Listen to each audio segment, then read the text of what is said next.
Hello guys, in this video I am going to show you how to turn on notifications on the Fiverr application, but first I just want to mention, don't forget to subscribe to my channel because at 10,000 subscribers I am going to show you my whole YouTube revenue statistics and growth strategy, how to make money online. So let's jump into it. First of all, open the application on your phone. After that you should tap on the last icon, this profile button down below. After that, you should scroll down to the preferences section, tap on notifications, which is the first button, and click on push notifications. If you would like to turn on push notifications, click on this button.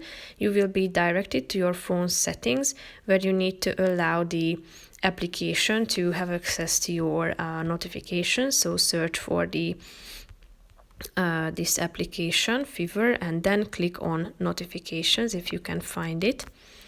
And then you will be able to turn it on.